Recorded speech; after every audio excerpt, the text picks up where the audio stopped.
All right, I'll call this workshop to order. We're talking today about the city's employee discrimination and harassment policies. And we'll go ahead and get started with a Pledge of Allegiance led by Councilmember Thomas. Face the flag, please. Pledge allegiance to the flag of the United States of America and to the republic for which it stands, one nation, under God, indivisible, with liberty and justice for all. All right, Mr. Johnson, please call the roll. Councilwoman Fugit, Here. Councilwoman McKenzie, Councilwoman Parker, Here. Councilwoman Ryder, Vice Mayor Berto, Here. Councilwoman Singh, Here. Councilman Smith, Councilman Testerman, and Councilman Thomas. Here. 5 present. Thank you. All right, I want to welcome deputies to the mayor, Aaron Gill and David Brace, here joining us this evening, as well as Devin Lyon, who's the third-party analysis recommendations. That will be his part of this presentation. And also Dr. Kelly Drummond is here, so welcome to our HR director. We'll go ahead and get started with some introductory remarks by Deputy Mayor Gill. Thank you, Vice Mayor, and thank you, Council, for having us today. You'll excuse that David is having to do the slides, so bear with us through a little extra technical fun this afternoon. But Council, as you know, the city's committed to being a model employer, and that means ensuring that all of our employees have a workplace that is free of harassment and discrimination. We also, as you know, believe in civil service, and we take seriously our commitment to uphold the city charter's civil service protections of equitable treatment and merit-based hiring, transfer, and promotions. And of course, we also must comply with equal employment laws. Compliance, however, is just the first step, and we strive to create a workplace that celebrates diversity and provides a great career experience for all of our employees. And we have staff across city government who work to make that happen at all levels. I want to acknowledge that through both civil service and human resources, we're making constant improvements that advance a more equitable workplace. Just a few examples over the last few years with leadership from both of those departments. We've updated and increased supervisor and manager training on how to prevent and respond to both real as well as perceived cases of discrimination and harassment in the workplace. We've revised the KPD supervisor promotional test to remove barriers for qualified applicants. And we've streamlined KPD and KFD hiring processes to help keep more qualified applicants in the pipeline.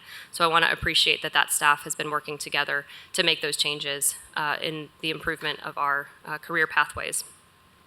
So we're pleased tonight to have some time to discuss the next phase of analysis to help us better prevent and respond to discrimination and harassment. That is a conversation that began in July of 2021 with City Council as you discussed a resolution regarding those policies. That resolution, R 263202, for anyone keeping score at home, requested that the mayor study and make a report regarding the city's existing policies for racist and sexist practices within city government, and also outline any recommendations to strengthen those policies as permitted under the city's civil service rules and other applicable laws. So if you recall, our initial analysis, which was shared with you back in November of 2021, recommended several areas for further study and review. And tonight's presentation really focuses on that, in particular several topics where that initial report identified that a third-party review with independent experts could help inform additional improvement of our rules. So what you'll hear about tonight is where we've engaged those consultants, MTAS, as well as outside counsel, to review peer cities' policies and procedures, identify appropriate organizational placement of equal employment officer and related responsibilities, and reviewing and making recommendations for strengthening Chapter 15, Article 2, Division 2 of the City Code, which is what deals with employment discrimination. So that review of our laws, the rules that are on the books, so to speak, is complete, and Mr. Devin Lyon, a partner with Arnett, Baker, Draper, and Haygood, will review that analysis with you. And as you'll see in your slide printout, this review is quite thorough. So as Mr. Lyon goes through his presentation, after he's complete, we'd like to offer council the opportunity to ask Mr. Lyon any questions that you might have about that review. Following that, then I'll turn the microphone over to Dr. Kelly Drummond, our director of the city's HR department, to provide a quick overview of how we plan to take action and follow through on those recommendations to strengthen our policies and processes. So I want to reiterate as we get started again that, these actions, that both the review and the actions that are recommended are designed to remain consistent with the very important civil service charter protections that we hold for all city employees. That was an important starting point. The charter is our constitution here locally, and so it was an important lens that we took into account and that our outside counsel reviewed in some detail to make sure that we would remain in step with those important rules. So without much further ado, we appreciate your request for a workshop on this topic, and we'll look forward to discussing the report, recommendations, and our next steps on this important work. Thank you. Thank you very much. Mr. Lyon, we'll let you go through the presentation. Welcome. Thank you, Vice Mayor. Good evening, City Council members. It is great to be in front of and to speak with each of you again. To piggyback on what you just heard from Deputy Mayor Gill, this is the second of two parts of a report that was prompted from City Council's passage of Resolution Number R263, 2021. As part of the Mayor's report that was submitted to City Council, you heard that there were going to be consultants that would be retained, MTAS being one and outside counsel, or me being the other, to do three specific things that you're going to hear about tonight. And that's what's in bold at the bottom of this slide here. My examination of the city's EEO program was to identify the appropriate organizational placement of EEO functions, to review Code Chapter 15, and to review the city administrative rules relative to said EEO functions. And for clarity, when I speak about EEO and EEO functions tonight, I'm referring to equal employment opportunity protections. Those are protections that are established by federal and state law, for example, through the Civil Rights Act of 1964, the Equal Employment Opportunity Act of 1972, the Americans with Disabilities Act, and the amendments as of 2008, those types of anti-discrimination measures that the city has incorporated into its own policies. And David, again, apologies for having to make you run the slideshow here, but yeah, this is great, the executive summary. The report itself is organized into 4 parts, and I will do my best to keep it organized in those 4 parts tonight. The first is a brief analysis of what the city currently does regarding EEO functions and EEO enforcement. The second is to take a historical perspective and do a little bit of legal archaeology to determine why the city does what the city does. The third section is where MTAS played a key role to look at benchmark peer cities and determine exactly what those cities do or those counties do to comply with the federal and state requirements of EEO. This was a difficult task for MTAS, as we'll hear more about later, just because there are so few local governmental entities that have dual HR and expansive civil service systems. So it was very difficult to even identify peer cities who did things the way that the city of Knoxville does them. But nevertheless, we were able to identify multiple governmental entities in that regard. And from looking at those benchmark survey results, and from looking at the city's history and what the governing documents for the city of Knoxville actually requires in the way of EEO, I was able to put together some recommendations that I will close the presentation with this afternoon. So if you think of it, we're going to go through what does the city currently do? Why does it do it that way? What do other governments do? And then what's the path forward? Is there a best practice we can identify and try to move toward that? So what does the city currently do? The city's commitment to EEO protections actually exceeds its legal obligations. The legal obligations are set forth in federal and state law. They are also set forth through judicial opinions that have interpreted federal and state law. And the city actually does one better. I say one, actually 4. The city has a charter that imposes additional EEO requirements for city governance. The same is true of the city code, the city administrative rules, and then even in the Civil Service Merit Board rules, there are additional protections afforded to employees to effectuate and discharge the duties that are required by state and federal EEO law. Going through a few of those in the charter, the mayor is required to submit an annual report to City Council on Title VI compliance. Each agency and board of the city is also required to submit an annual report of non-discrimination. That goes to the mayor and then in turn is incorporated into the report that is given to City Council on an annual basis. We also have a charter provision that requires that all personnel actions must be non-discriminatory in nature. And then specific to the Civil Service Merit Board in Article 10 of the charter, which we'll talk about more in depth later, there are two key powers of the Merit Board that invoke EEO functionality. The first is in 1003 F8, which is the board is entitled to hear allegations of discrimination in hiring, transfer, or promotion. They can also hear allegations of neglect of duty or other violations of merit system principles. And then in Charter Section 1003 F11, the board is entitled to develop a program to provide for EEO. Moving on to City Code, one of the key code chapters that you will hear me discuss again more in depth later is this Code Chapter 15. This is the city's non-discrimination chapter for all city employment as expressed in code. It requires a non-discrimination clause that is incorporated in all city contracts by the law department.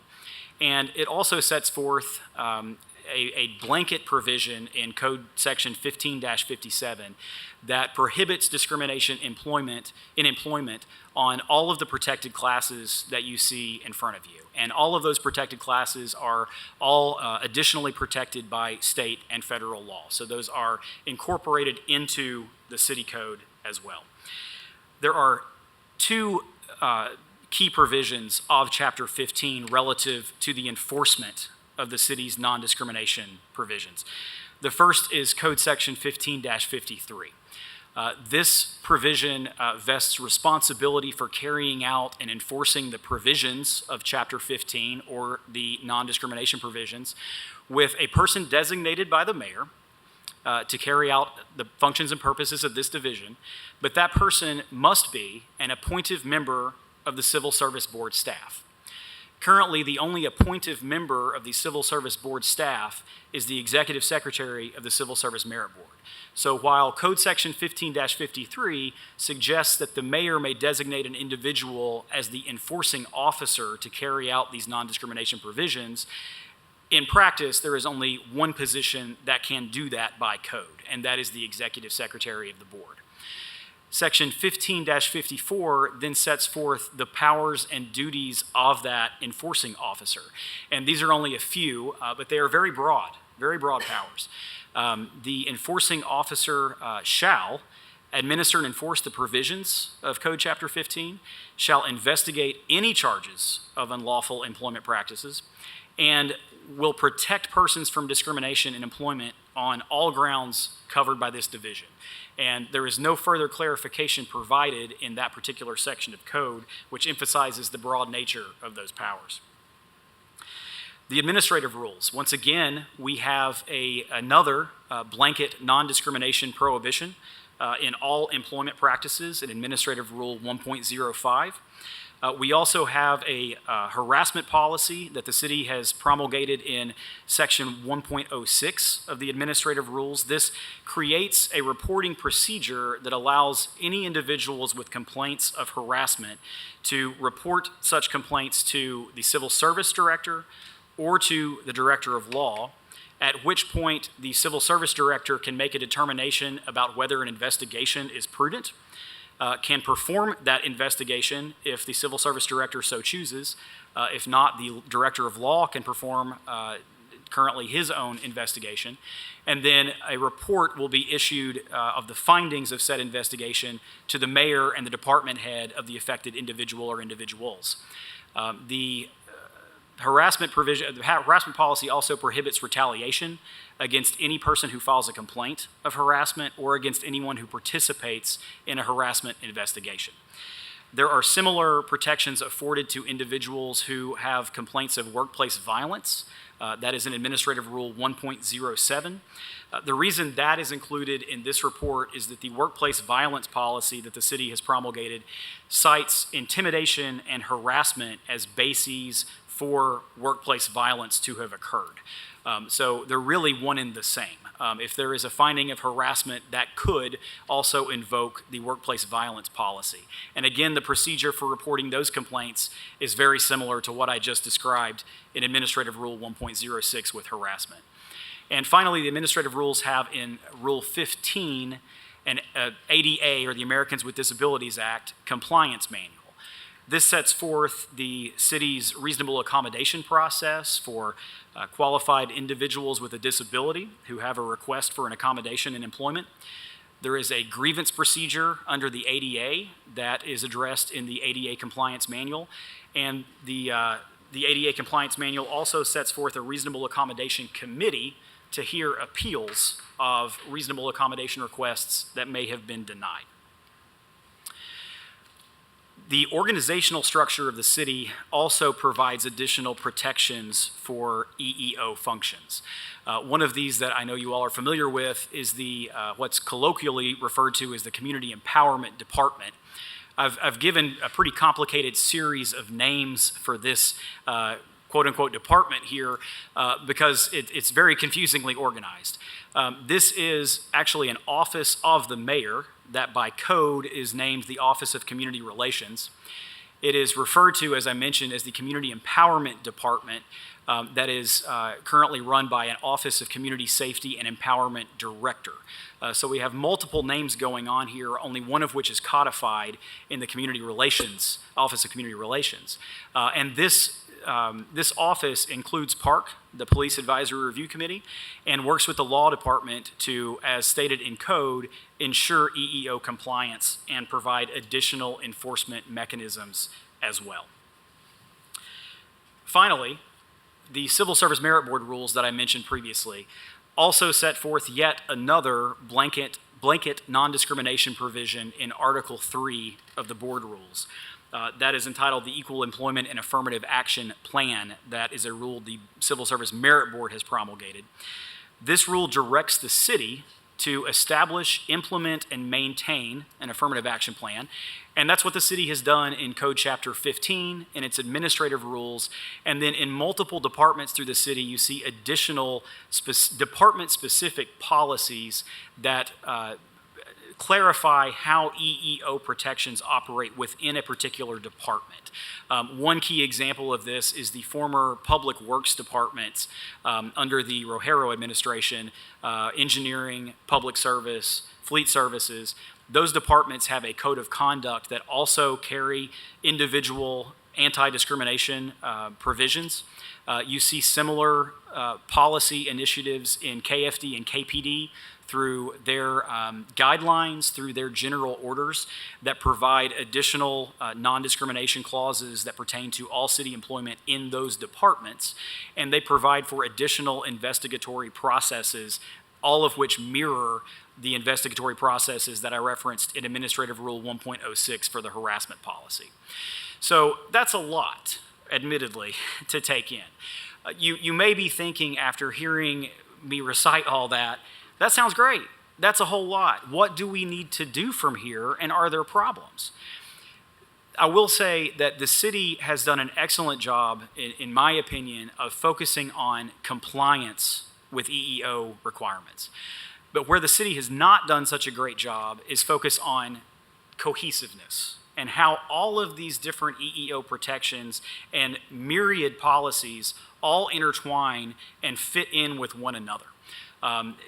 The result is that you have EEO requirements, as you've just seen, that are scattered throughout law, throughout governing documents, throughout rules, throughout even individual departments.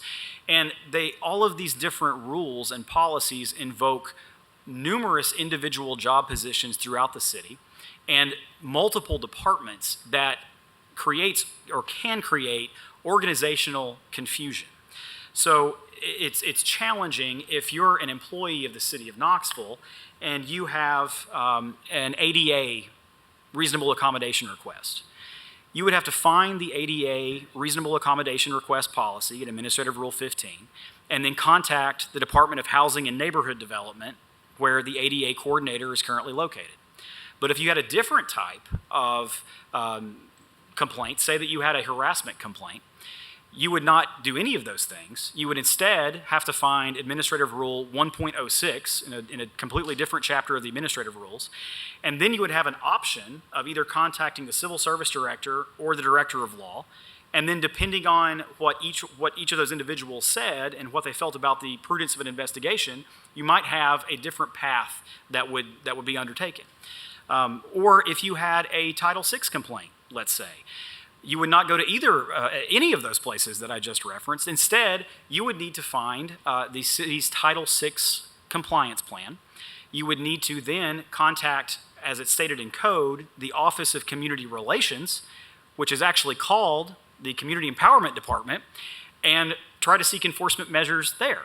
So it's a tangled web of policies that has the tendency to potentially produce conflicts in what employees are expected to do and who they are expected to talk to.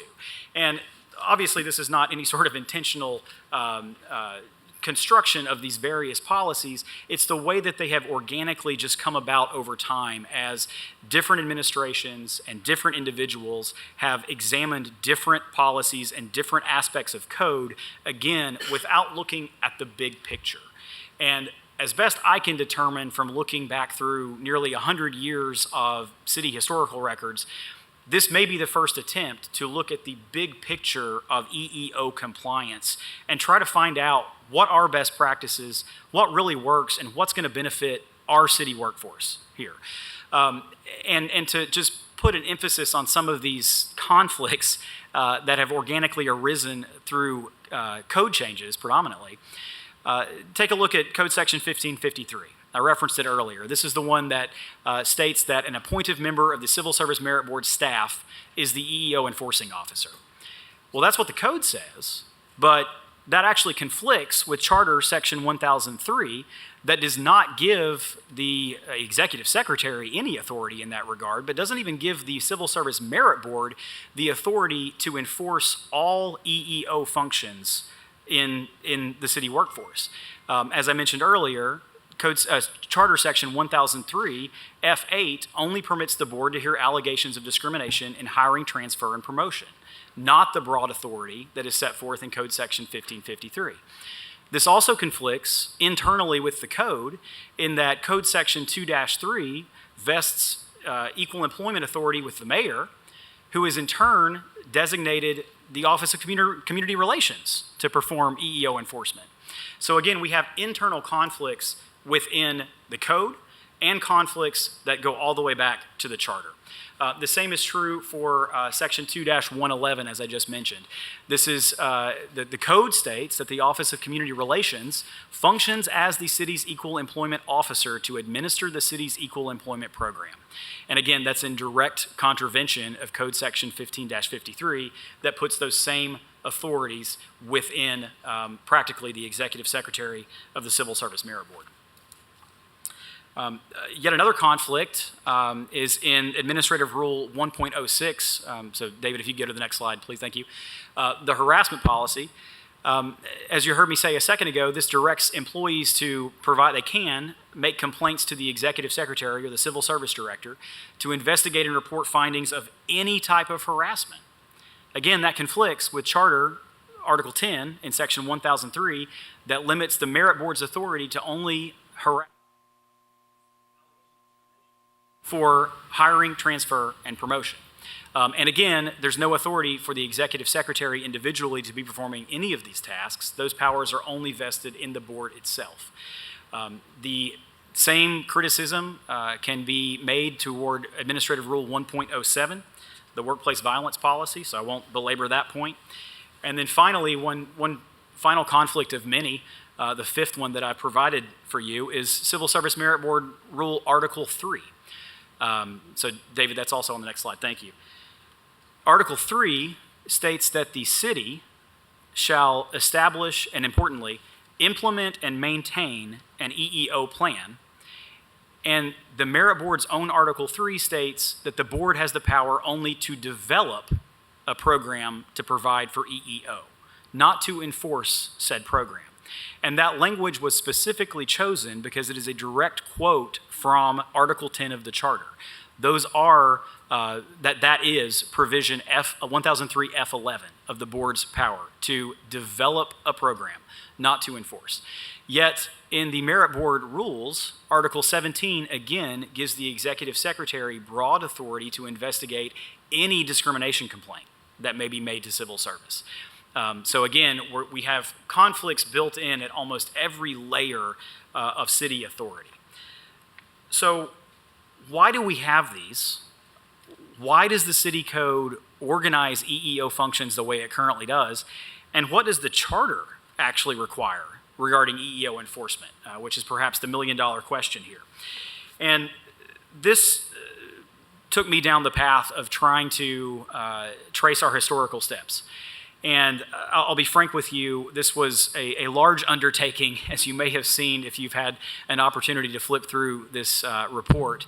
I did not realize exactly what I was setting into when I started going down this path. But it took me through analyses of the charter all the way back to 1945, City Code all the way back to 1962, Law Director opinions, Civil Service Merit Board meeting minutes, Charter Review Commission documents, Knox News Sentinel articles, even City Employees League meeting minutes and speaking notes. And going through all those documents, I think there is an answer for why the city has established its EEO functions in this way. And there is an answer for what the charter actually requires. And that answer, as it became apparent from reviewing these documents, is that EEO enforcement must be, pursuant to charter, must be performed by the city administration through the mayor and the executive branch, rather than how it is currently organized. And to clarify, this historical analysis is in no way intended to bolster any division of the city over another. It is simply an assessment of what the charter and the code require and what they were designed to accomplish when they were drafted.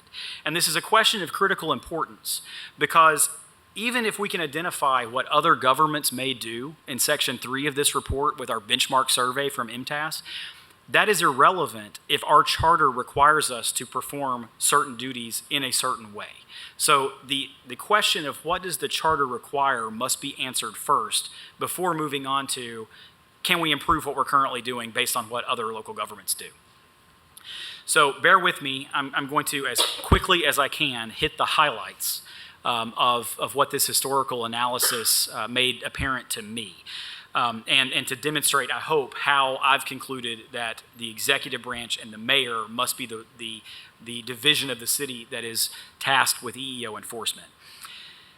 In 1945, the charter actually set forth a civil service board. The board only handled examinations and certifications of city employment. Any prejudicial acts, as they were termed at the time, were only resolved by the department head of the individual and the mayor. And while there was a separate board of civil service appeals that heard major penalties or significant disciplinary actions, those were only disciplinary actions that had nothing to do with discrimination. Again, this is 1945, prior to federal protections relating to EEO, so there was no involvement by the Civil Service Board in EEO matters at that time. The same is true in 1962. The board held the same powers and duties.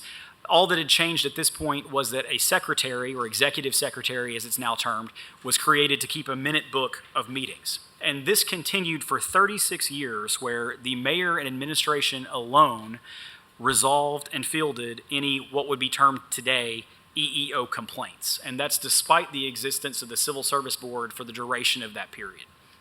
Now, in 1968, we see the first ordinance that the city, through city council, enacted that related to non-discrimination. This was a non-discrimination clause for all city contracts. And again, it provided very little guidance in the way of what area of the city was to enforce this non-discrimination clause. I gather that because a violation of this clause was deemed a misdemeanor, it could only be enforced by KPD and the law department, but the code was silent relative to that. In 1973, City Council passed ordinance number 5559, and this was in response to the Civil Rights Act of 1964 and the EEO Act of 1972. City Council passed this ordinance expressly to implement an affirmative action program and to sort out how complaints alleging discrimination would be processed. And this was actually the very first iteration of what today you see in Code Chapter 15. It's actually very similar to what we have. And in this excerpt that I've included here, Section 10 of this ordinance stated that enforcing the provisions shall be placed with the Equal Employment Opportunity Officer, who shall be an appointive member of the mayor's staff. That language may sound very familiar, and it is. That is roughly the same language we have in Code Section 15-53 today. All that's happened is the City Council has changed the title of the individuals who would be enforcing said EEO protections. So the titles have changed, but the language have not. And this demonstrates that Chapter 15 was originally intended for mayoral or administration enforcement. And second, it bolsters the point that I made earlier about the lack of a cohesive policy for EEO. By simply changing the name of the individuals who were appointive members of a particular body or who maintain close and direct liaison with the merit board, that demonstrates the lack of cohesiveness and actually builds in some ambiguity when you have currently the only appointive member of the Civil Service Board who is by code required to maintain direct and close liaison with the merit board. Obviously, that's the case. In 1973, the same ordinance actually, it also clarified the powers of the EEO officer. And the important takeaway here is that these provisions are nearly verbatim to what we see in Code Section 15-54. So the powers and duties of the individual has not changed over this period of time in 50 years. And then to emphasize the organizational nature of this position at that time, as you can see I've highlighted, the EEO officer operated independent from civil service, which fell under the personnel office as of 1976. The next matter of significance also in 1976 was an ordinance that approved recommendations from a charter revision commission. This revision commission proposed, among other matters, the consolidation of personnel and civil service functions. And this was just as we saw the first iteration of Code Chapter 15 previously, this review commission recommendation was actually the first iteration of what is now Charter Article 10. It proposed the powers and duties of the merit board, but with one key difference, and that is that there was no mention of EEO or any development of an EEO program in the original draft of what would ultimately become Article 10 of the Charter. And the Charter Revision Commission even clarified itself in describing the limited nature of the merit board relative to these functions, that the civil service system was tasked with recruiting, testifying, certifying, and protecting employees of the city of Knoxville against arbitrary political activity. Not wholesale discrimination, but arbitrary political activity. And then secondly, as the Charter Review Commission noted, this ordinance was designed to establish with the executive branch of the government a personnel system to ensure a sound and equitable system in relation to wages, hours, working conditions, so forth, so on, all other aspects of maintaining a large personnel operation.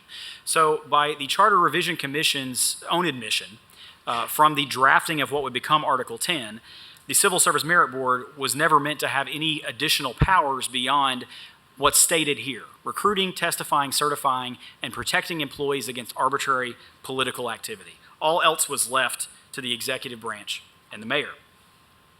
This ordinance ultimately failed, however, or I say ordinance, the ordinance allowed a referendum to go to the voters, which failed at the November election of '76 by a slim margin out of the nearly 28,000 votes that were cast. But this comes back again, as we will see momentarily.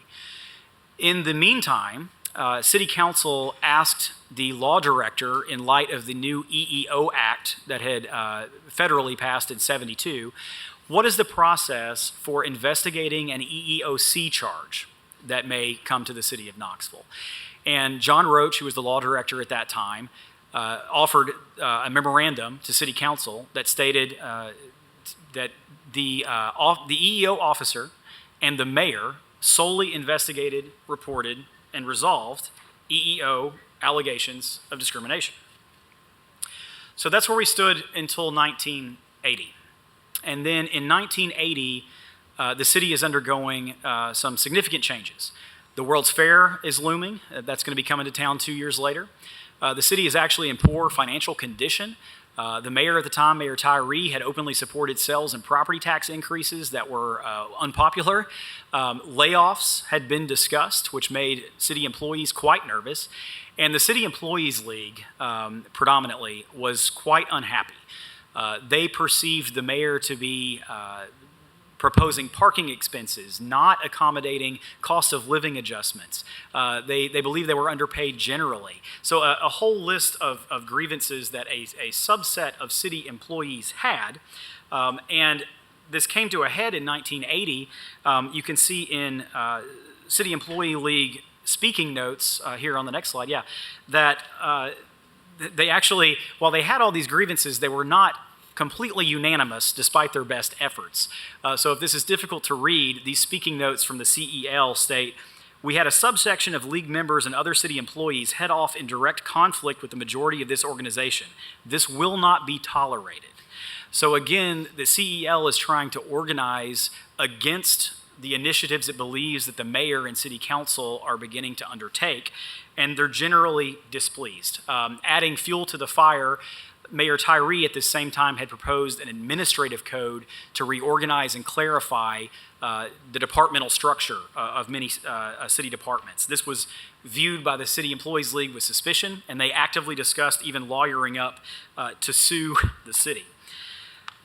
This dispute continued, and ultimately the CEL began lobbying for a stronger civil service merit board, and the CEL ended up recycling that 1976 ordinance from the Charter Review Commission, that original language from what became Article 10 of the Charter, and they began pushing for that language with expanded civil service merit board authority. Again, you can see from these notes, the CEL has been discussing in their minutes, go for charter changes, not ordinance as far as wages go. Everyone said they thought we should support the civil service board and the colonel. It should be separate, not under the mayor and Ricker. Those positions refer to Colonel Phelps, who was the executive secretary of the Civil Service Board at the time, the mayor, and then William Ricker, who was the COO of the city. So, as I mentioned, they're building on the original language proposed in '76 for a charter revision, but there were two additions that they really pushed for at this time. And these were the EEO provisions that we now see in 1003 F8 and F11, as you can see that I've highlighted here below. As they had phrased them at the time, they requested that the merit board be given additional powers and duties to hear actions regarding discrimination broadly, and to provide for, not develop a plan, but provide for equal employment opportunity of all applicants and employees. Nevertheless, City Council did not go along. They approved Mayor Tyree's administrative code, and part of that created an EEO division that reported directly to the Director of Personnel. At that time, the Personnel Department, in today's parlance, would have been the HR Department. This was the original iteration of that. So again, via City Council action and Ordinance O8580, equal employment opportunity was enforced through an EEO officer that was in the equivalent of HR. The next ordinance the City Council passed that related to this was, again, just to restructure the EEO officer position to be the head of a division of personnel. And as you can see, as I've highlighted in this org chart from 1980, you have civil service, office on one side with the Civil Service Board, and then personnel and EEO in a completely separate section of the organizational chart. So here's the point of this getting up to 1980. Until this time, the mayor, the EEO officer, and the personnel department, or HR, solely enforced EEO protections and resolved complaints of discrimination. But there was a push from this segment of employees in the CEL to expand and strengthen the merit board. And although that proposal included additional powers relating to EEO functions, that was not the basis for their grievance at that time. Their grievances were related to wages, benefits, and feared layoffs, not any argument that there were problems with the EEO enforcement system as of 1980. From 1980, Council approved a new Charter Revision Commission ordinance. This is the what we currently have as Article 10 of the Charter.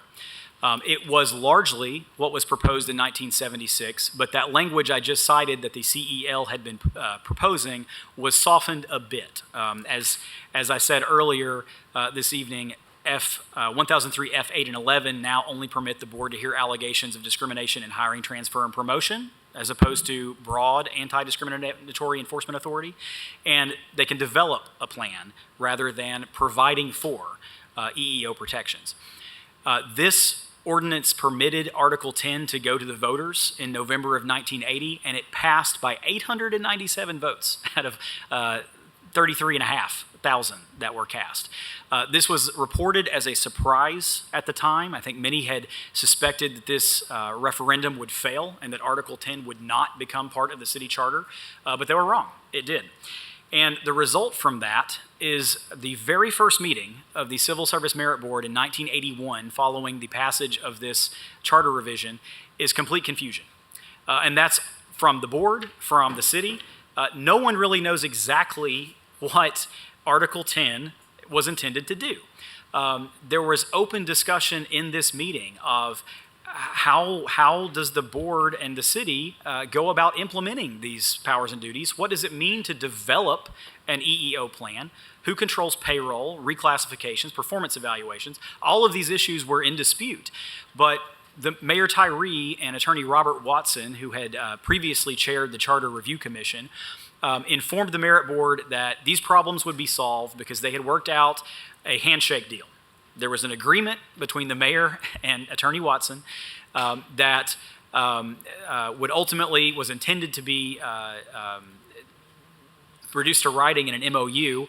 I can't find any record of that MOU ever actually being reduced to writing in law department records, but they ended up introducing the EEO officer as a compromise position. The EEO officer would be an assistant to the mayor and an EEO officer for the Civil Service Merit Board. It's unclear exactly how that was ever intended to function, and City Council subsequently in Ordinance 01281 amended what is now Code Chapter 15 to accommodate the passage of Charter Article 10. So that language that we've seen a few times tonight of who is the EEO officer shall be an appointive member of something, that language is now changed in Ordinance 01281 to be an appointive member of the Civil Service Board staff. Again, this is an ordinance accommodating Charter Article 10 and incorporating the agreement that had been worked out between the board and the mayor at this time. This created additional confusion, though, because the EEO officer was an unclassified position within the mayor's office, yet simultaneously was serving as an appointed staff member of the Merit Board. It's unclear how this operated, but the point is that the EEO officer, that position, not the Civil Service Merit Board generally, enforced EEO protections. Fast forwarding to June of '81, to further emphasize this point, the EEO officer, the first EEO officer following the charter revision was Earl Nash. He proposed to the Merit Board sexual harassment guidelines with examples of prohibited conduct. And instead of incorporating those into Merit Board rules or attempting to distribute those to the workforce, surprisingly, the Merit Board punted altogether on the issue of sexual harassment and said, this is not our bailiwick. This is sexual harassment. This is a directive that should come from the mayor rather than the Civil Service Merit Board. So with that statement from the board, even the EEO officer himself was confused of his responsibilities, as is noted in the meeting minutes. And this dispute carried on for actually a year, all the way into 1982. And the board began disputing with the mayor regarding who is controlling the EEO officer position. And ultimately, Law Director Roach agreed that he fell under the mayor's control. As you can see here, John Roach opines that Nash was employed by the mayor, but is assigned to work with the board. And Roach's opinions on these issues are also particularly instructive because he was the chair of the Charter Revision Commission that actually drafted what became Article 10 of the Charter. And his position was, this is an EEO officer that is employed by the mayor, reports to the mayor, but can work with the Civil Service Merit Board. Ultimately, the EEO officer resigned, and that prompted additional confusion and concern in that the Merit Board asserted that even without an EEO officer, the board was still going to enforce and operate the city's EEO program. Mayor Tyree did not have any clear objection to that, but the executive secretary of the board, Colonel Phelps, requested a law director opinion on whether the Merit Board could enforce the city's affirmative action goals. And this opinion from January 3rd of 1983, perhaps the most instructive opinion, again, from the author of Charter Article 10, citing that article of the Charter, Attorney Roach and another attorney in the city law department at that time, Charlie Sturkey, concluded no. The Merit Board is without authority to enforce city affirmative action goals. The Merit Board was unsatisfied with this position and continued to attempt to undertake its own EEO enforcement measures, ultimately by dubiously hiring the board hired its own employee that they termed an EEO administrator instead of an officer. And again, the legal opinions that the board received at the time were that that position, if it is a position of the board, does not have enforcement authority over EEO. And this demonstrates historically what I think is a sticking point, that legal opinions that the Merit Board has received have consistently informed the board that the board can monitor, the board can review certain city personnel actions, but it does not have enforcement power. And that is from the plain language of Charter Article 10. Again, however, the Merit Board disregarded this legal advice, hired their own EEO administrator, actually as a fun aside, in overt violation of the Open Meetings Act. They kicked the media out of the room, told this individual what he's supposed to do, and then invited the media to come back in. So they had to rehire him in a subsequent public meeting that was not in violation of the Open Meetings Act. But ultimately, the legal opinions that the board received carried the day, and the Merit Board agreed that the EEO administrator did not have enforcement authority, that instead they hired an individual to only use the powers of persuasion to encourage the mayor to adopt EEO initiatives that the board may request. There is still, just as you can see here, a dispute regarding who controlled, who employed this employee, but the mayor did not fight at this time. Fast forward to 84, we are now under the Testerman administration. Mayor Testerman enters office with his own desire to revise the administrative code and immediately disagrees with the Merit Board, specifically on EEO enforcement. As is noted in these meeting minutes, Mayor Testerman had concluded that the EEO functions as currently established were cumbersome. EEO positions cannot set policy. This is a responsibility of the mayor, so they should be able to do so. And instead, any position that the board has hired should be in a monitoring capacity only. City Council agreed. City Council defunded the EEO administrator position that the Merit Board had hired. And then Mayor Testerman proposed and actually ended up putting Bob Booker, who was an administrative assistant in the personnel department, or again, HR, as the new EEO officer for the city of Knoxville. The Merit Board initially cooperated with this proposal, but then did an about-face in June of 1984, called a special called meeting, and then considered taking legal action against the city, but ultimately relented and agreed to the abolishment of the EEO administrator position. And the last step in the saga here is really ordinance number 15084 that, again, clarified that as a duty of the mayor, as an employee of the mayor, the EEO officer will end up enforcing EEO functions, but will do so in conjunction with the board relative to issuing a policy. So this emphasizes the developmental nature of the board's role when it comes to EEO, but the enforcement nature of the mayor and the administration's role relative to EEO.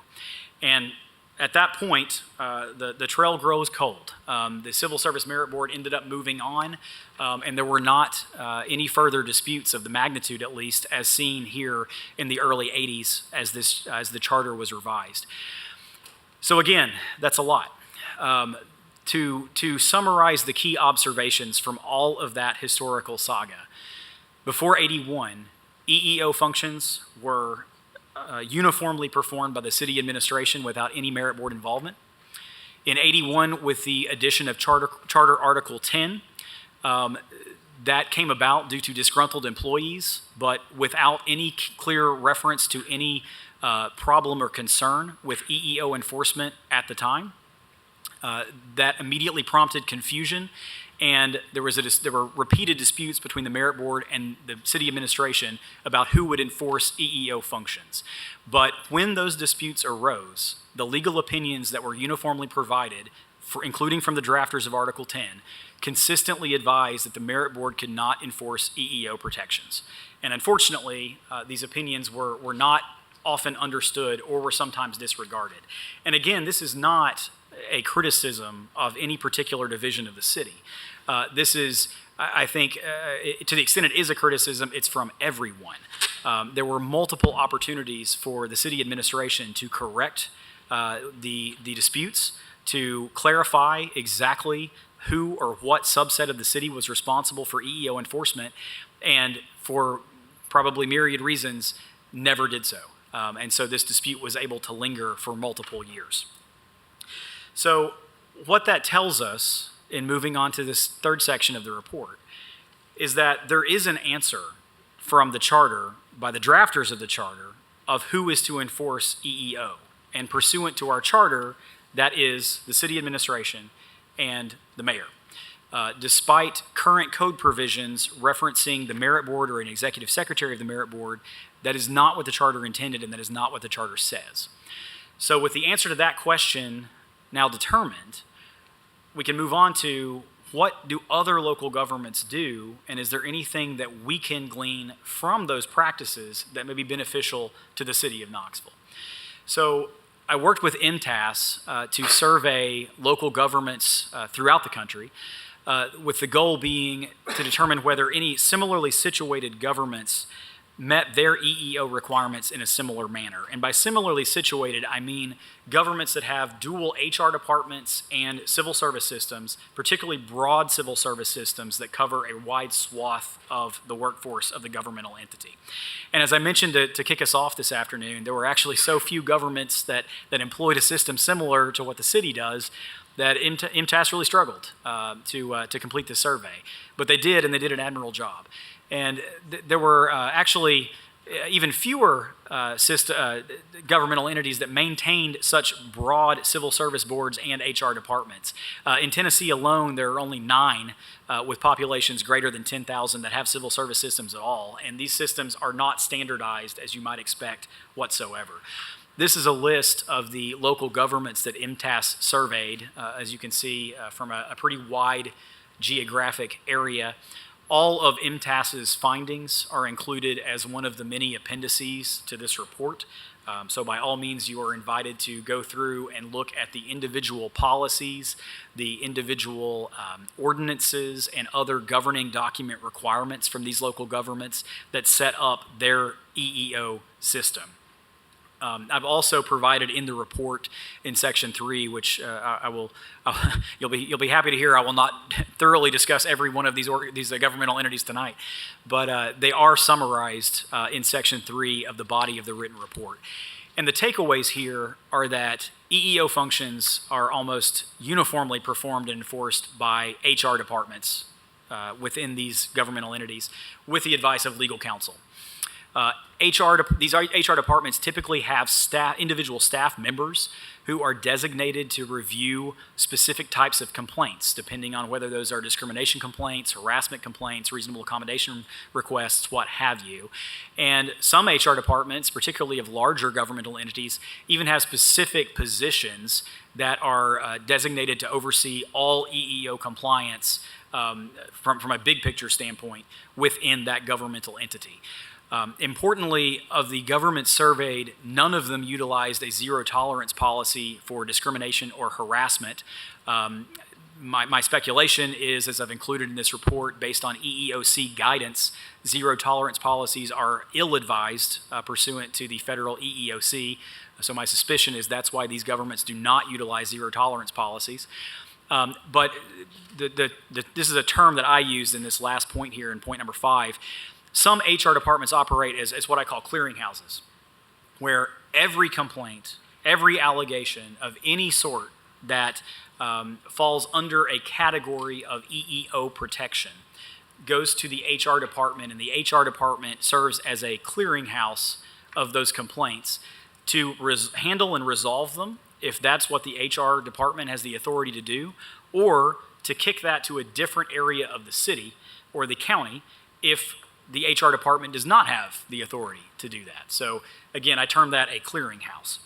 And based on all of this data, the current practices of the city and historically what the city is authorized to do by its governing documents, I have a few recommendations. And again, these are, I will go through these quickly, but they are set forth in considerably more detail in the written report. The concerns that the city currently has is that the EEO program is scattered and self-contradictory, as we've discussed. The multiple departments and job titles that are involved with enforcing EEO as currently stated demonstrates that Code Chapter 15 is inoperative as it is currently written. Even though the executive secretary is tasked with investigating any discrimination complaint by code, that is what happens in practice is, depending on the nature of the complaint or allegation, it goes to potentially a very different area of the city. And we've already talked about the scattered nature of where these various positions are located, so I think we can move on to the next slide. To ease the burden on employees and to ensure that we are maximizing our efficiency in human resources, as is required by charter, I recommend that the city consolidate EEO functions into the HR department. This scattered nature of responsibility, I think, likely arose because of the historical lack of an HR department after the personnel department was abolished. Because of that, there was no better place from a pragmatic standpoint for city administrations to put EEO compliance and enforcement than the Civil Service Department. So while there was not a charter authority for those functions, it was a convenient fit for the Civil Service Department to perform those functions at that time. But now, with the reestablishment of the HR department, the city has a better way, as is demonstrated and corroborated by the benchmark survey results. Moving EEO enforcement functions to HR produces numerous benefits for the city. The first is organizational efficiency. It's a one-stop shop. HR can, as I discussed, can examine any complaint that comes in, resolve it itself if possible, or kick it to another division of the city, potentially the Civil Service Merit Board, if the complaint arises out of a power and duty of some other subset of the city. This also would foster communication.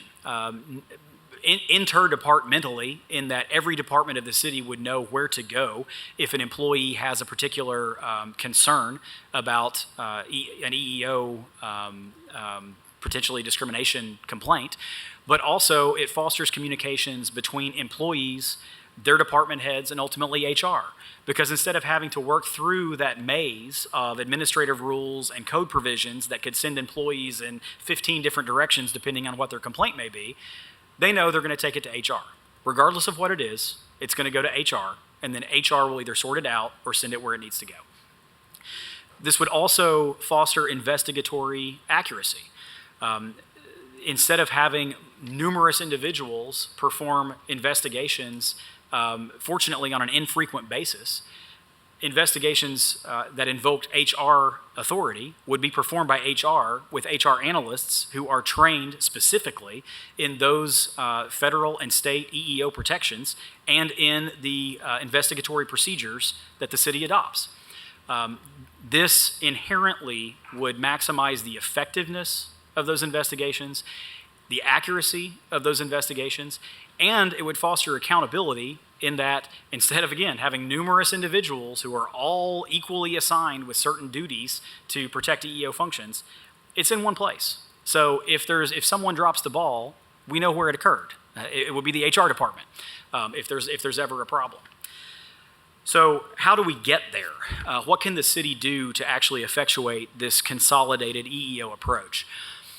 The first step is to revise the code. With the reestablishment of the HR department, the need for Section 1553's placement of the enforcing officer position with the executive secretary of the Civil Service Merit Board is moot. That is an inoperative provision anyway, but it is now completely moot from a legal standpoint.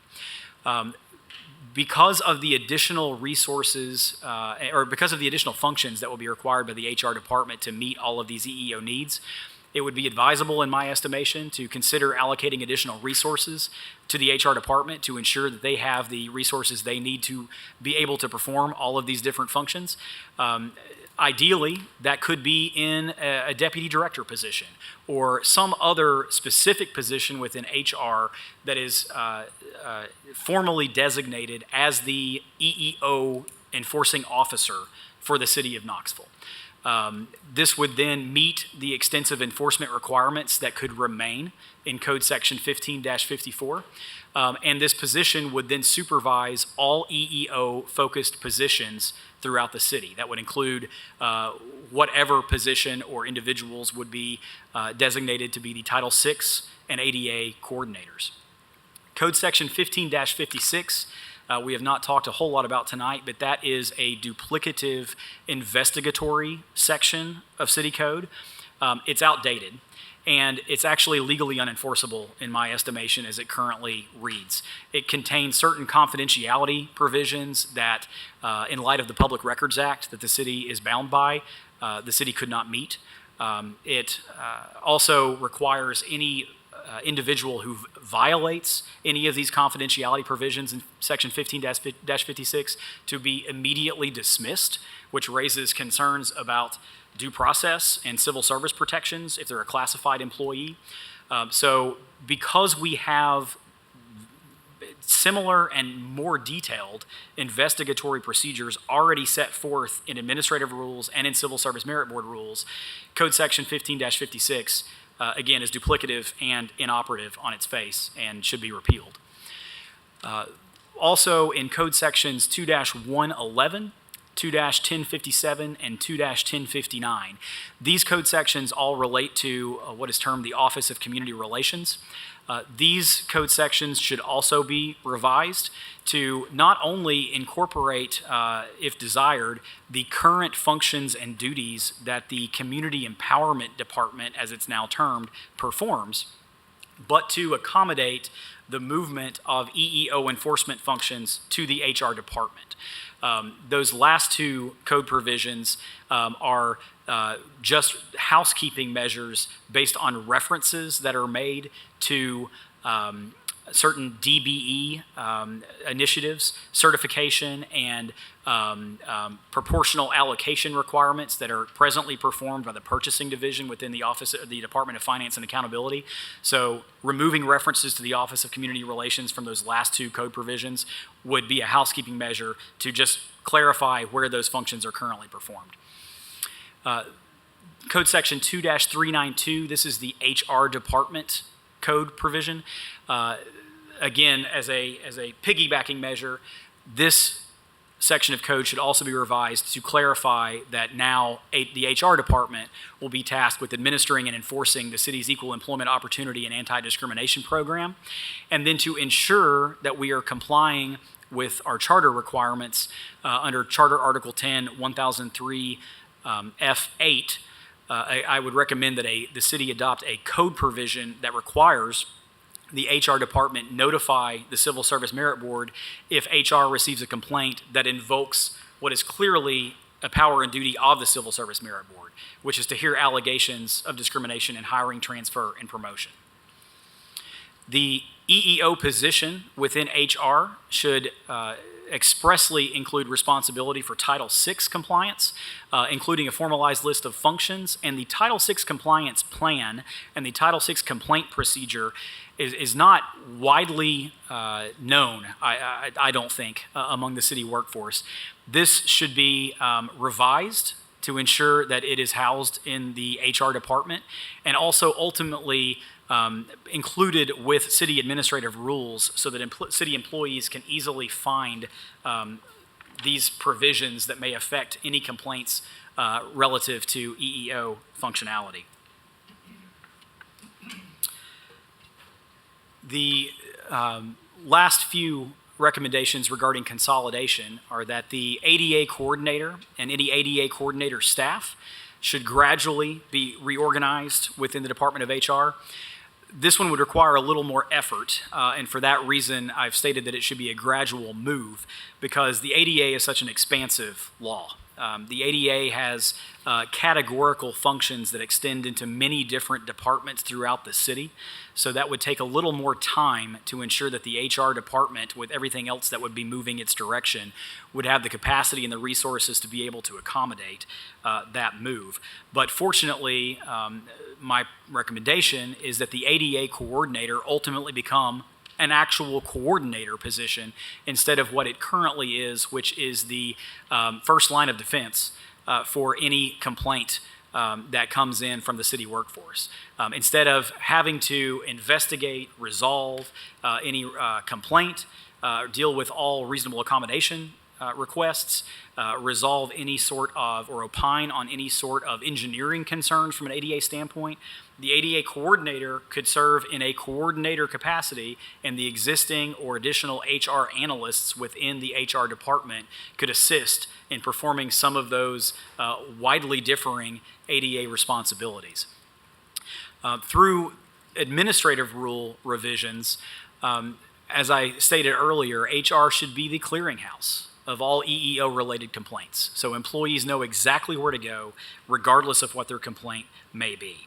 And then Code Section 15-57, which currently includes every protected class that is recognized by federal or state law or judicial interpretation of the same, should be the one place in city code and in city policy that our protected classes are actually referenced.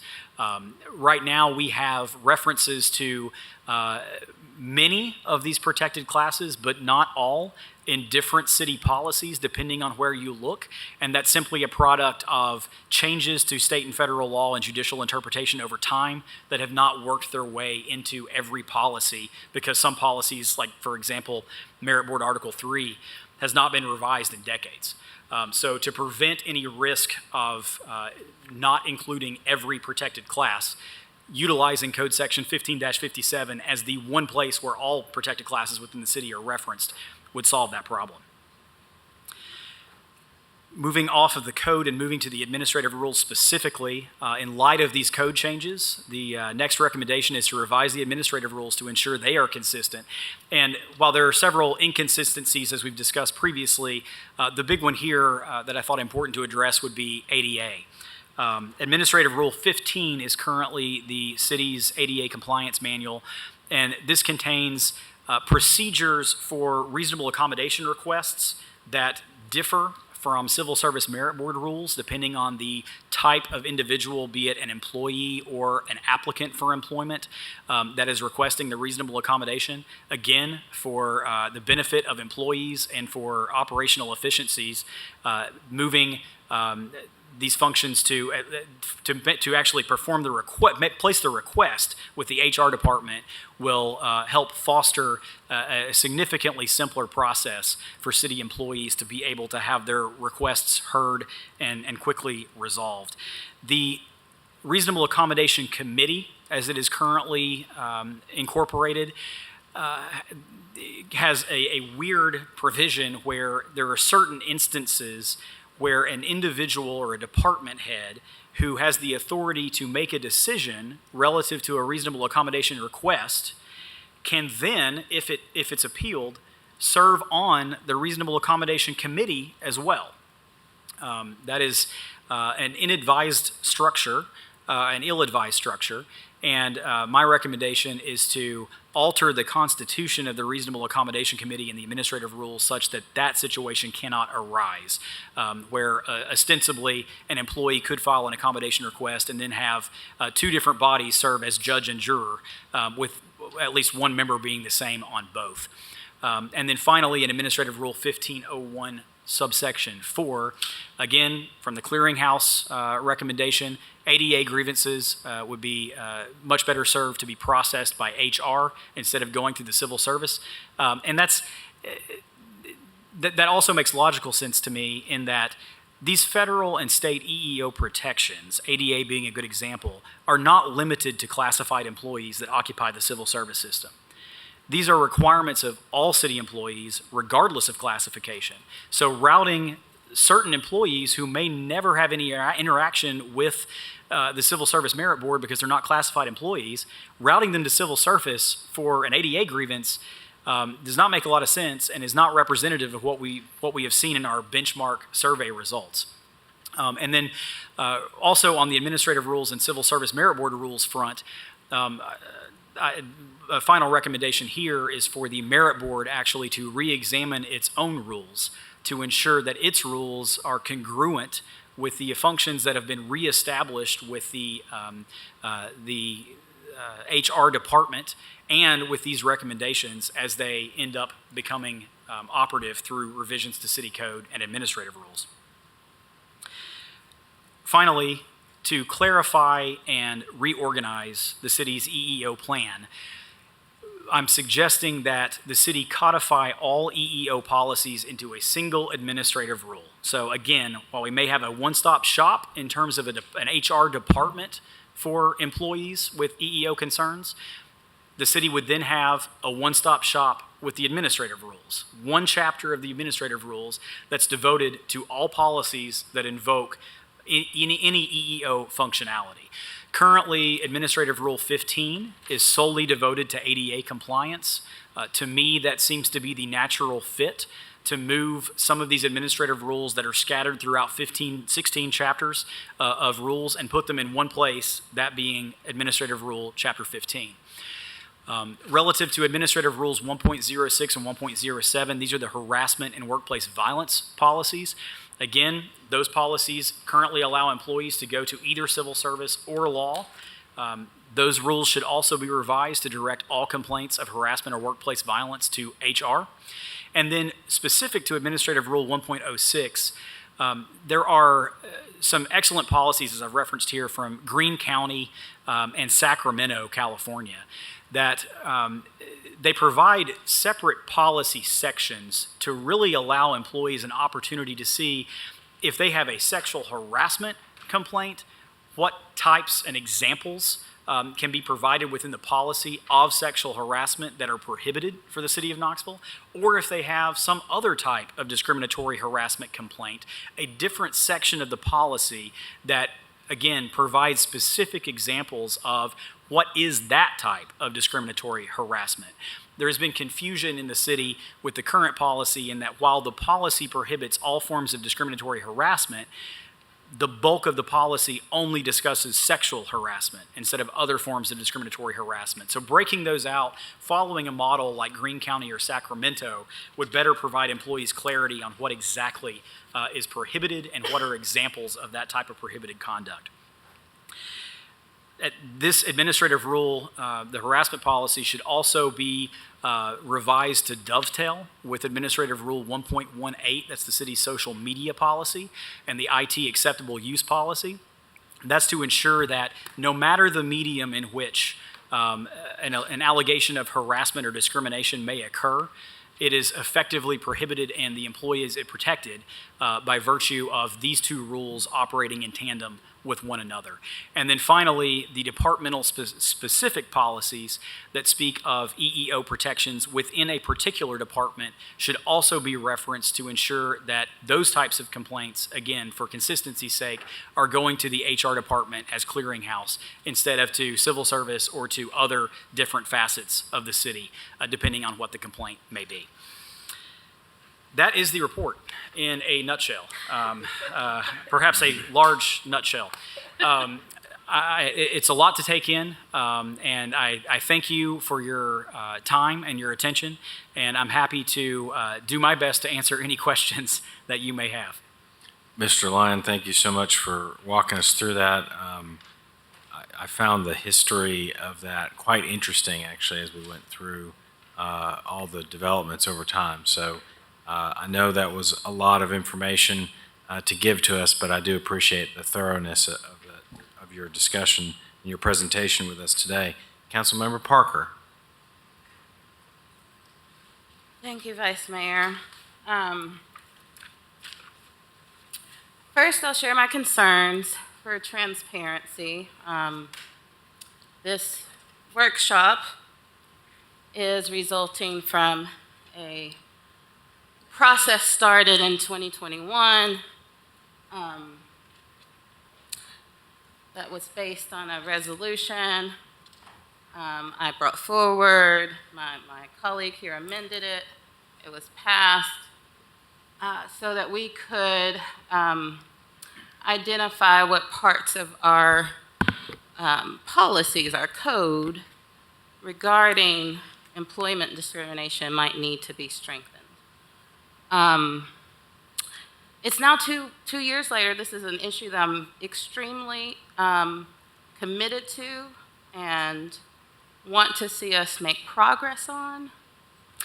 But to receive the materials just 2 days ago on Election Day does not put us in a position, and obviously the majority of City Council was not even available tonight for this very important workshop.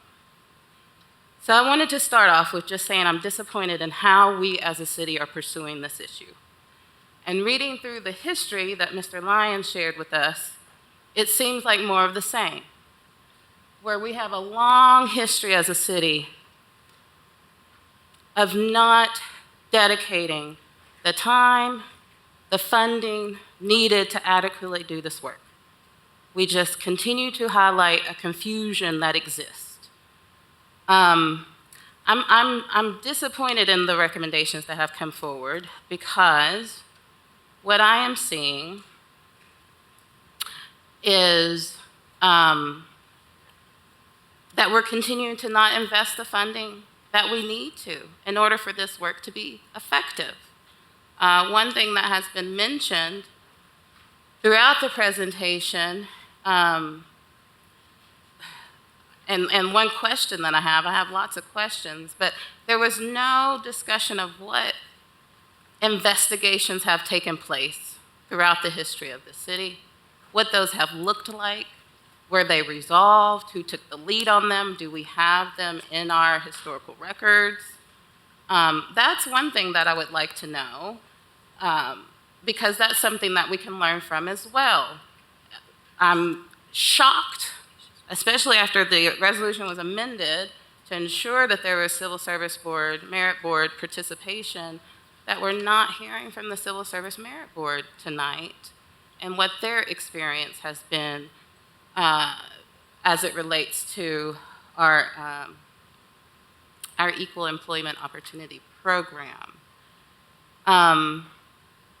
So I have not had a chance. I've had a chance to skim through the documents, but I have not had a chance to sit with them the way I need to be able to sit with them to have an informed opinion of how we move forward.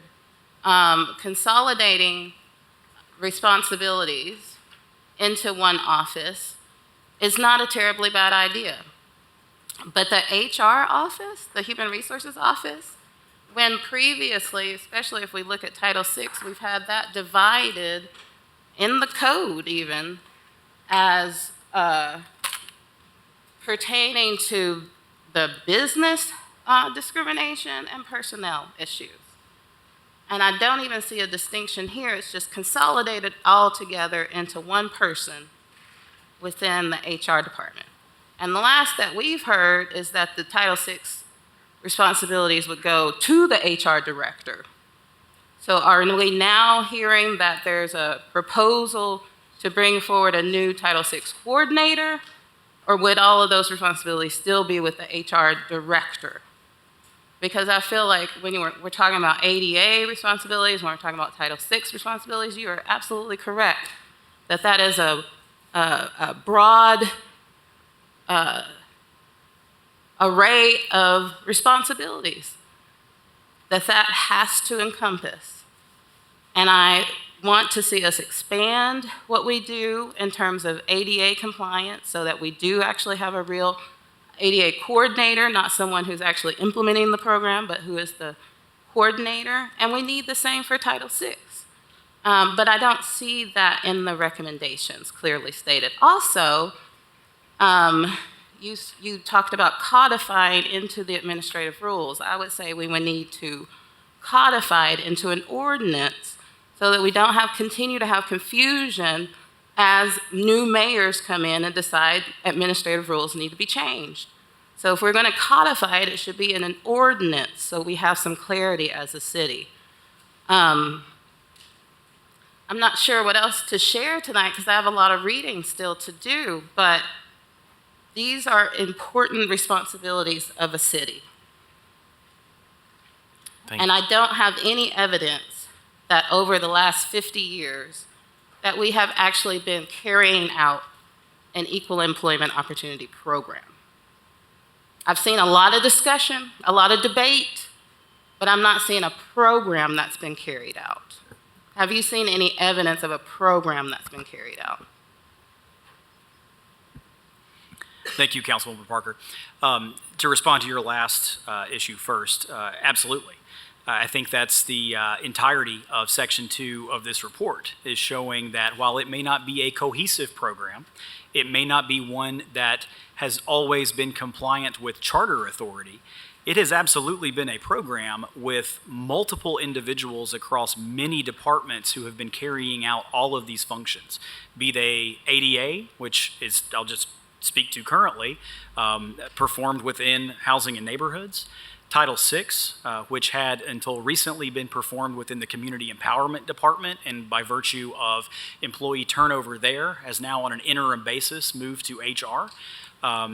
Whether it's matters of sexual harassment or allegations of discrimination flowing through the city's harassment or workplace violence policies, that is the city's EEO plan and program. And from just my personal experiences, those complaints were investigated and findings were issued, and if there was a matter to resolve, that matter was resolved. Now, that's not to say that there isn't room for improvement. Obviously there is, or this report would have been a whole lot shorter. But there is a plan. It just has not been a cohesive, clearly understood plan for all employees throughout the city. And I think that, relative to, I appreciate your comments regarding consolidation being a good thing. I do think there is a clear delineation of function with this consolidation recommendation where there may be an HR director or a deputy director in HR who is tasked as the EEO enforcing officer for accountability purposes, so that if there's an issue that arises, everyone knows who or where the buck stops with, right? But ultimately, the HR analysts, the ADA coordinator, the Title VI coordinator, all of those individuals who may fall underneath the supervision of said EEO officer would be the individuals, as you mentioned, who would be actually implementing the day-to-day operations of investigating and making recommendations. So it is a lot, but there are a lot of people within the HR department who are able to provide those functions. And I think that's why you see virtually every other local governmental entity that was surveyed by MTAS putting these types of activities within HR. Well, and the last thing I'll say is, because that point bothered me as well, what I've seen other cities do is to create a civil rights office. And then when they expand the protections to their employees, it becomes a human rights office. What I'm seeing is continued reduction. Let's consult, we're getting rid of this community relations office, which we have in our charter. We're not even talking about that. We're wanting to move all these responsibilities to the HR department, which was just created, and we keep dumping all of these responsibilities onto it.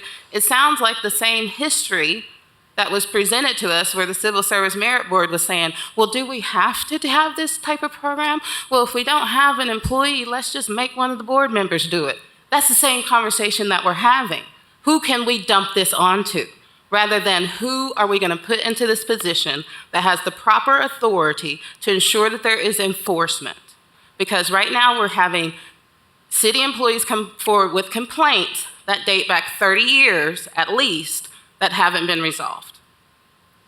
And I'll let you respond, and I've got other lights on, so I need to move on. Yeah, I'll only say, we do still have one presenter in our workshop agenda, and that's Dr. Drummond in the HR department. So I would like to make sure that we also get to her portion of the presentation. Obviously, there may be additional questions for Mr. Lyon. Councilmember McKenzie. I'm going to turn my light off. I've been watching this. I had another prior engagement, and my apologies for being late, Vice Mayor and my colleagues, but I have been listening in, and because of I was listening, I felt it was very important to try to be down here as we're closing this out. I'd like to go ahead and turn my light off and allow Director Drummond to present, and then I will turn my light back on. Thank you. Does anyone else have any other questions before we move on? Councilmember Ryder. I'll hold my question until after Dr. Drummond has presented. Okay. All right. Dr. Drummond, we'll move on to your part of the presentation. Welcome. Welcome. Good evening. I realize that this has been lengthy, so I'll be pretty quick as we move on to the implementation process. And I want to address this. As we think about the staffing piece of this, I believe that the HR department does have the staffing capacity to ensure that each part of this is done. What I will tell you is that as we look at each of these pieces, looking at Title VI, Title VII, and Title I of the ADA, I believe that the HR department has the capacity to serve and to be able to do that. We will have a total of 4 HR analysts, generalists, that will be trained to ensure that we're implementing this as well. From the Title VI process, we will make sure that we have staff trained as well. The HR department has the capacity for a total of 9 employees and has the capacity to do that. And I also want to make sure that I state that we believe in the Civil Service Department and that any matter that deals with hiring, transfers, or promotions will be directed to the Civil Service Merit Board as required. So we want to make sure that the information is transparent and we're getting that information out. Please go ahead. As we look at this, I want to make sure that you understand the goals, and I want to specifically address at one point the time frame in looking at this. We believe that this is a pathway that will allow for everyone to have consistent information. With the process that's going right now, it is something that we need to look at. As Devin talked about, and Mr. Lyon talked about, some of this legacy language, who's in charge. I agree with what Councilwoman Parker said, understanding these languages and how do we strengthen the rules. And I believe that having not only ordinance, but also having administrative rules, also working through civil service to have those civil service administrative, their civil service mayor board rules done as well will help with that. I think as we establish a clear line and lane of responsibility, I think you'll find it very important. So as we look at the next steps, I believe that City Council does need time to look at this. This information was brought to you all today as part of a workshop. I got this information the same time that you all did. So I'm looking at this and I'm saying, whoa, wow, we can do this. How do we do it? But I agree. I believe that we need to take time.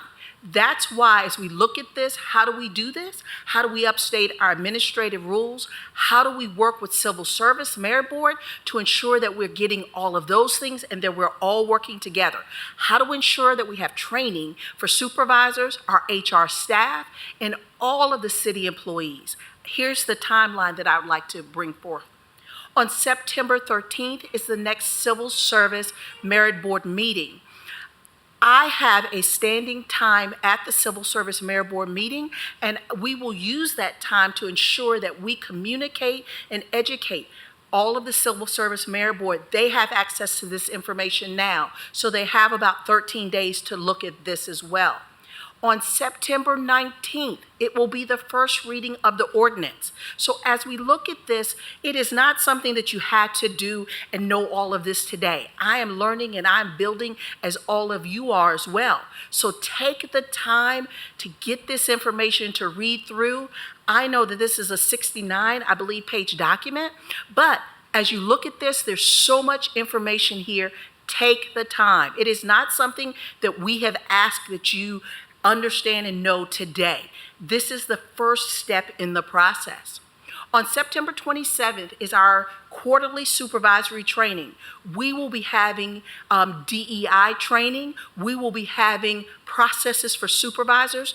We have implemented this since the start of the HR department to have quarterly training. It's something that we have been able to do as well.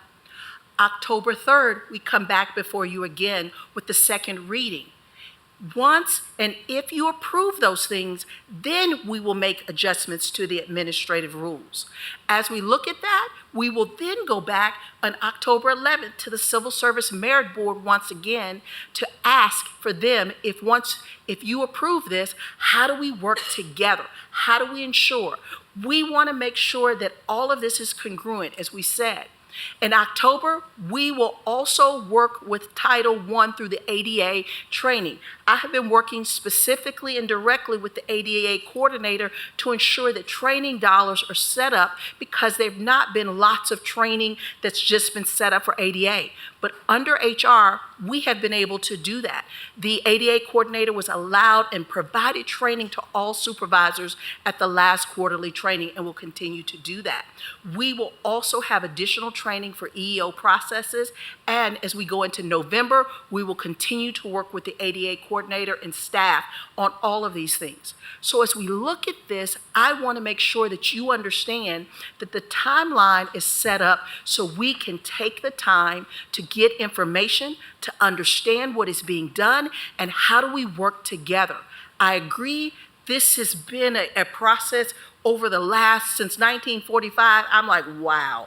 And I started looking at this, and I want to assure you, as we look at this, HR has the capacity with the staffing. It may mean some additional resources that was indicated here, but we currently have the staffing to ensure that this is a place that we can do this, and for the first time, we can make it uniformed and we can have a place. So thank you so very much. I'll return to Councilmember you want to go to Ryder? Councilmember Ryder?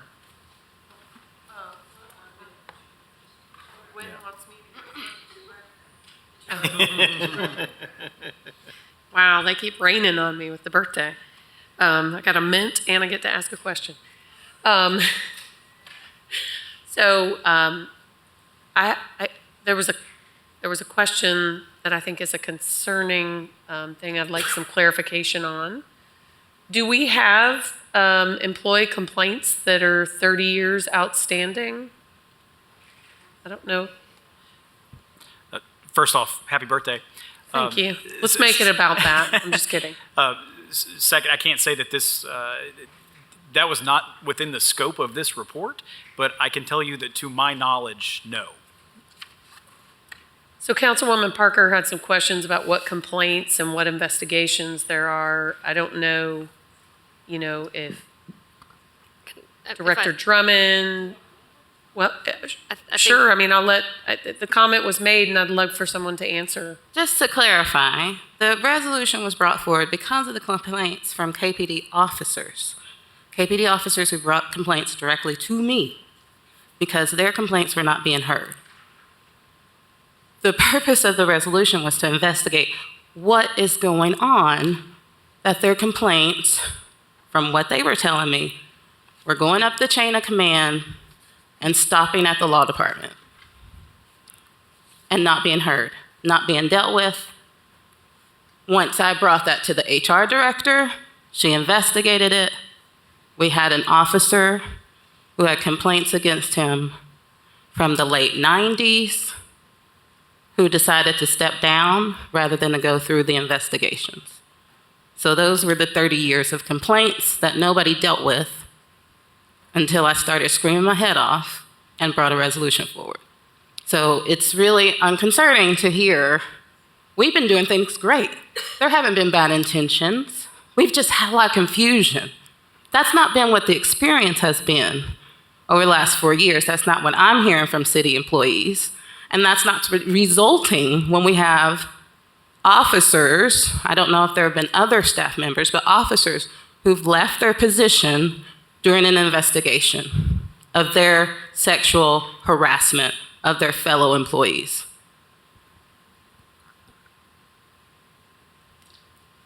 I'll leave it at that and I'll defer to Councilwoman McKenzie now.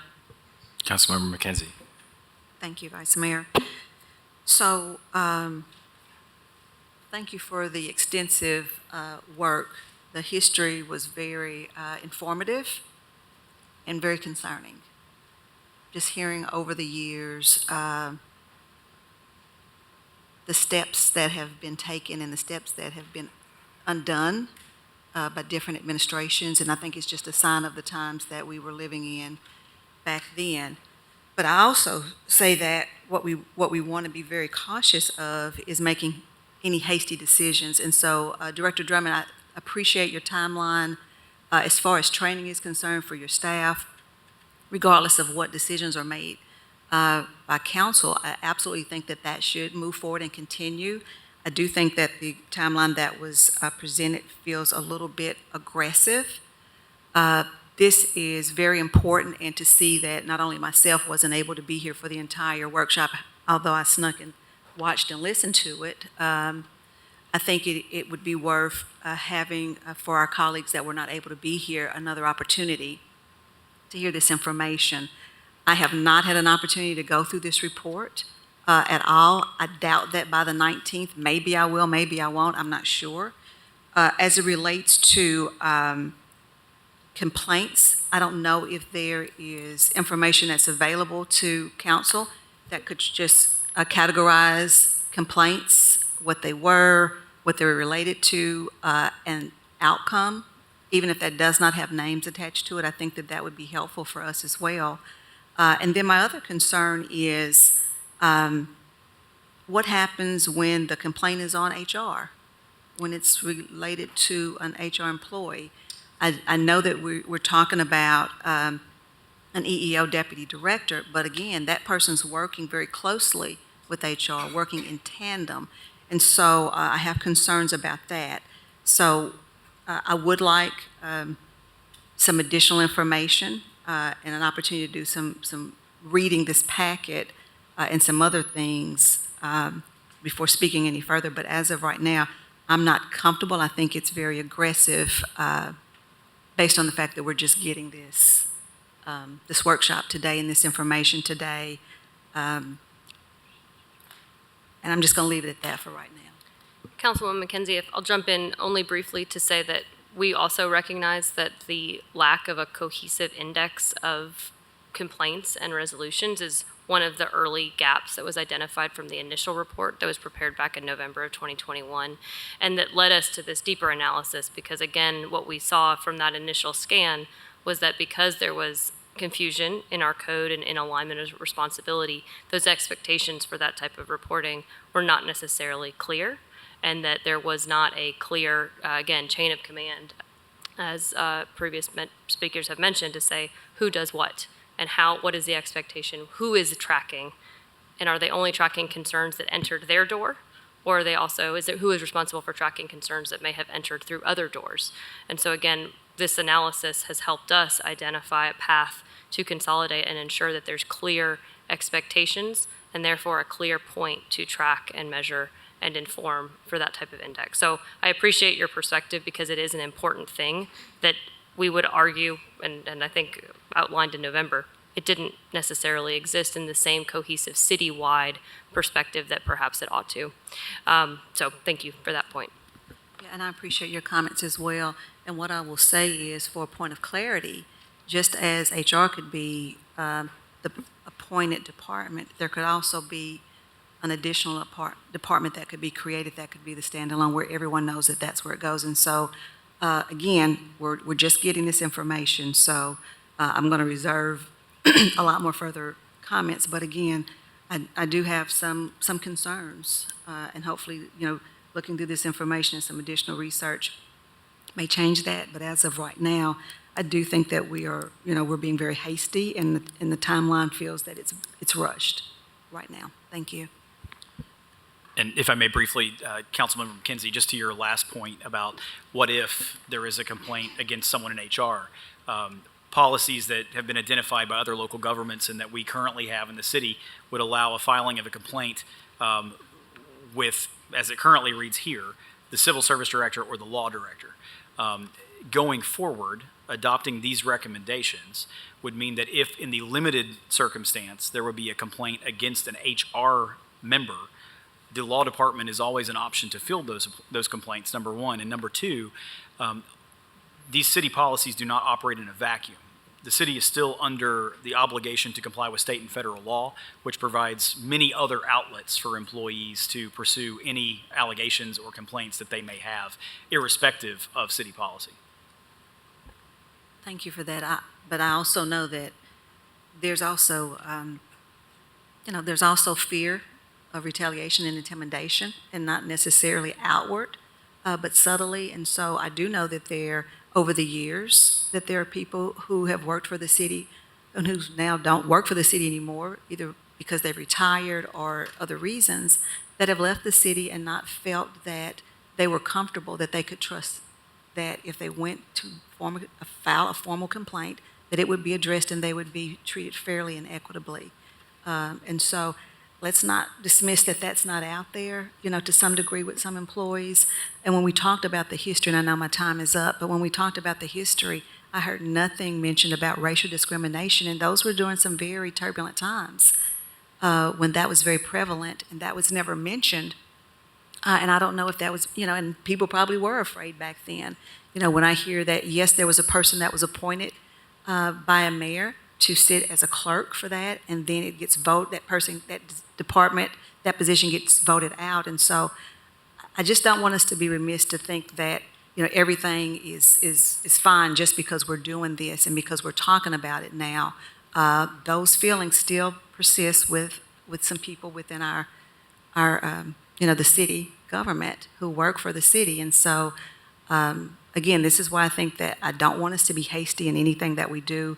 But again, I'm one to voice one opinion, but I do think it's imperative and important that our colleagues who have not had the opportunity to hear this presentation, get this information, even those of us that are, haven't had an opportunity to read through it, get another opportunity to sit before you guys and ask additional questions, and maybe may have some additional recommendations or some things that could be modified as we move forward in this process, because again, we have to get this right. I mean, this has been going on back and forth for many, many years, and so I do applaud the fact that now it's being addressed, because it's been, I mean, Mr. Zimbabwe has stood before councils probably for the last 50 years, and this is what he's talked about and he's asked for.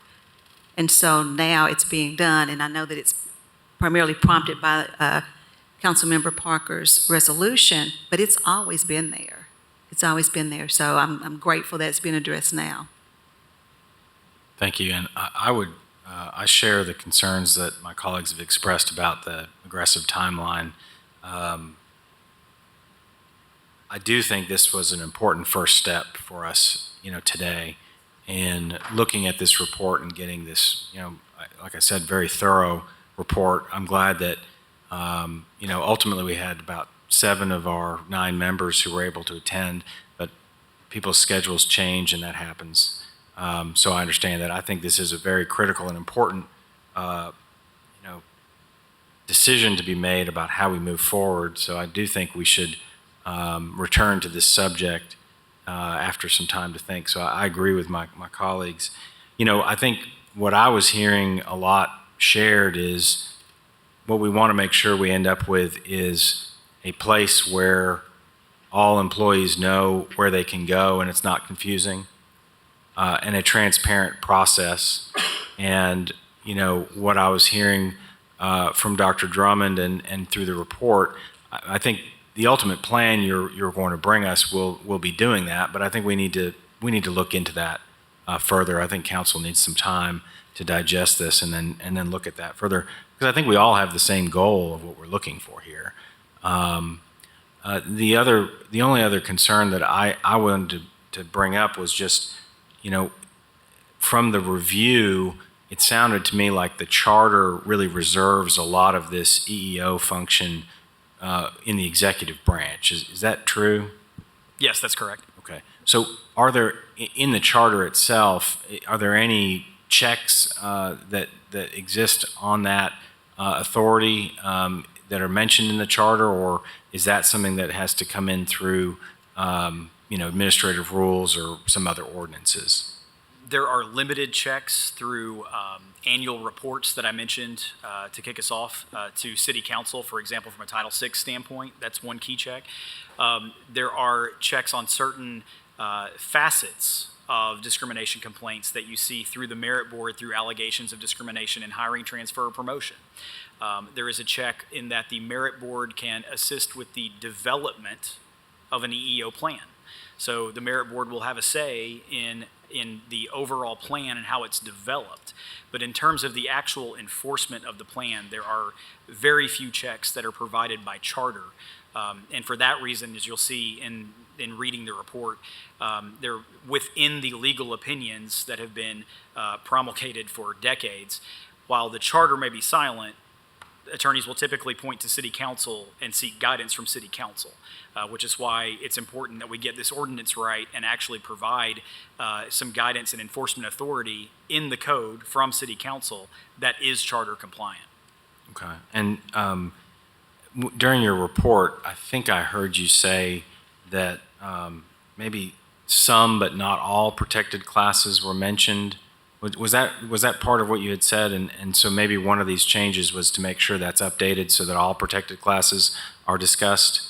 That's correct. All protected classes are discussed and codified in Section 15-57 of the code currently, but whenever protected classes are cited in other city policy or in Civil Service Merit Board rules, not all of them are listed, and that's just a product of time, where certain policies have been revised more frequently than others, and the ones that have not been revised have not been updated to include every protected class. So I would suggest that the easiest way to solve that problem is to keep Section 1557 the way it is with all current protected classes, and then every other policy of the city cite to that code provision. Okay. Well, I mean, obviously, we want to make sure that update occurs because that's also very important. Okay. I don't see any further lights on. I want to thank you all for your presentation, and we'll continue to work on this and revisit it. And I'll close this meeting. Thank you all so much.